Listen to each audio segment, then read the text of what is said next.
Hi, welcome to the Big Bear Homestead.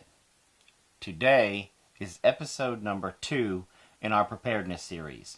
So today we're talking fire kits.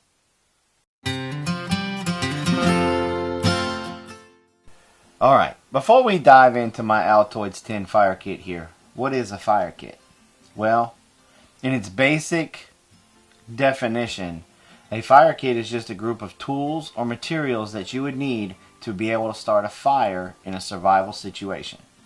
So, let's dig into my kit. Alright, as you can see here, this little fire starting kit is just a simple Altoids tin with a Ranger band wrapped around it. Now, the Ranger band is this black band right here. And basically all that really is a bicycle inner tube tire that we cut up, the inner tube part. And its whole purpose in life is to make sure that the lid doesn't come open. Now we've jam-packed this thing so this is not even really closed all the way, and we've even busted the hinges open back here to be able to get everything in there. Worst case scenario, if you ever run out of dry stuff, this Ranger band can be used to help start a fire. Alright, so let's open it up. Okay, so you got the Ranger band there. Your Altoids tin there. You open it up. Okay. Now, as you can see, there are lots of different goodies in this tin. We try to have a backup to our backup to our backup. So, some of the first things that we have are matches in a waterproof container. Now we've made these waterproof containers, and what we've done is just taken the matches and sealed them inside a chunk of a straw. Now we'll show you guys how to do this in a later video.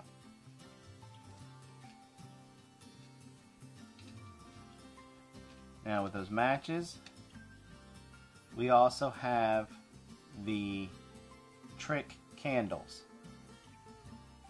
Now, anybody that's ever had this joke played on them know that it is very hard to blow these candles out. And that's one of the reasons why they're in the fire starting kit. Because if you get a match lit and it's kind of windy, it's easier to light this candle than it is to try to get your fire started with just the one match. Because even if the wind blows, it more than likely will not blow out these candles. So we have 2 of those. We have a small Bic lighter. That's pretty much self-explanatory while that is in there. It's just easy accessible to be able to light the fire. We have the strike pad for the matches right there. Again, that's pretty much self-explanatory. Strike anywhere matches are almost hard to find, at least in our neck of the woods anymore. They're pretty hard to find. So we make sure that we have a strike pad with us. Now, we also have, let me get it out here, a block of magnesium. Now we got these little starting blocks of magnesium that used to have the flint rod in it. We got it from Walmart, but the thing is it's cheaply made and the rod falls out and you end up losing it like we did. So we just keep the block of magnesium as a fail-safe to help start a fire in a wet situation. We also have it wrapped in a bunch of twine. Now, as you can see here on the ends of this twine, it frays very easy. Okay? And you can use that to your advantage to start a fire. You fray a bunch of this off inside your bird nest, and then you flick it, put some, if it's semi-wet, or you're just uber cold and want to get the fire going faster, you can shave some magnesium shavings on there, flick it a couple of times, whoosh, and it'll catch. That you use this in situations where you don't have dry materials.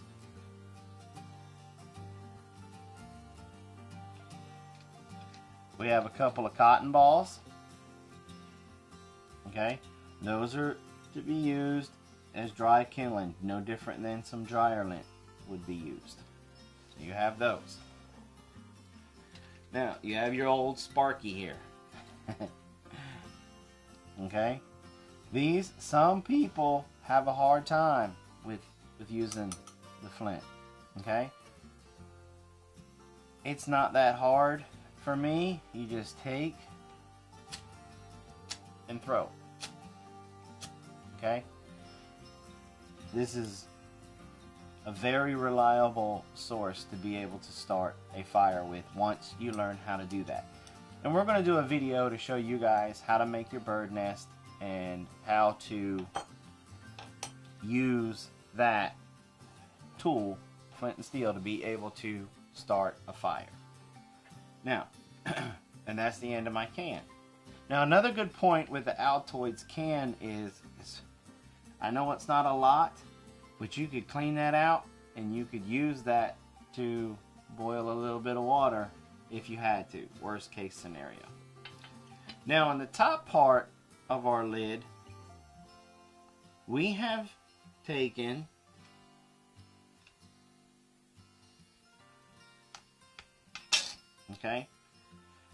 I've got another match in there, but I also took some cotton balls with some petroleum jelly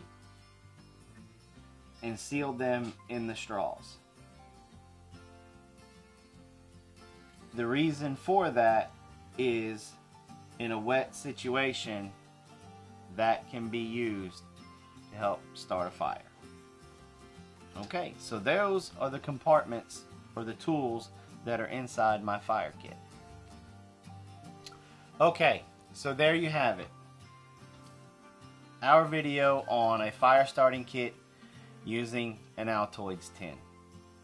Now, the great thing about this is there may be things in here that you disagree with. Don't put them in yours. There may be things that you think that I left out. The cool thing about these tins is you make them to your skill level. So if you're not very proficient with the flint and steel, well, one, I strongly suggest you get proficient. But two, maybe you don't put it in there right away. You just pack it full of more matches or an extra lighter or something. But there it is. Real simple, real easy. You can throw this in your bug out bag, or you can carry it around in your pocket and make it part of your EDC, everyday carry. Now, we're going to cover everyday carries here in the next video or so after we get through these kits, so don't panic on me. So, there you have it. That concludes our video on a Altoids fire tin. So, don't forget to check us out on the web at www.bigbearhomestead.com. Don't forget to check out our shop while you're there. Don't forget to come over to the Facebook world.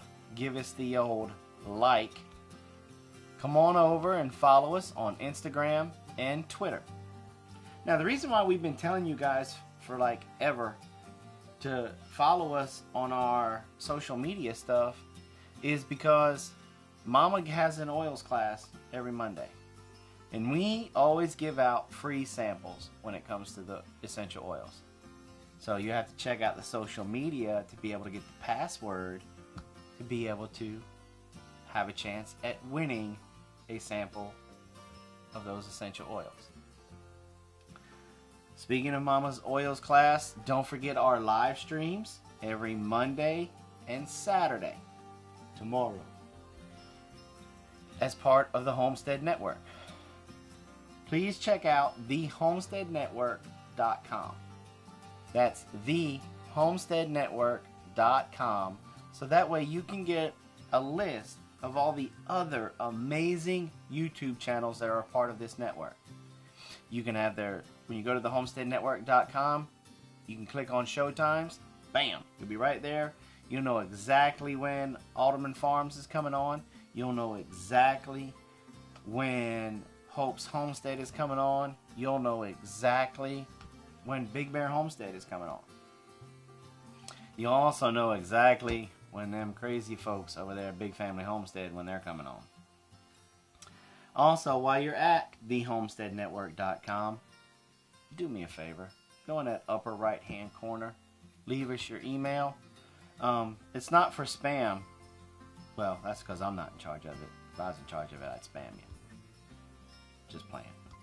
It is to help keep you guys informed about what's going on with the network.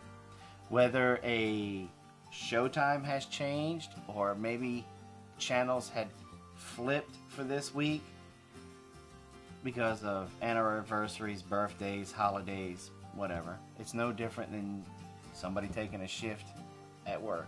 Sometimes these things come up and they happen. And that's just a really quick way for Brad to be able to send out. That way everybody will get the heads up that, hey, you know, Big Bear's not coming on Saturday this week. He's coming on Sunday because da-da-da-da-da. If you enjoyed this video, please do me a favor. Hit that thumbs up for me. If you got any questions or comments, just be nice. I remove all of the ugly stuff. Be nice. Leave the comment below. If it's your first time here, hey, and you want to become a part of the Big Bear family, hey, we welcome you with open arms. Slide right on over there and hit that little red box that's right around in here somewhere. Well, that's all my solicitation for today. Thanks for coming by, and like always, have a nice day.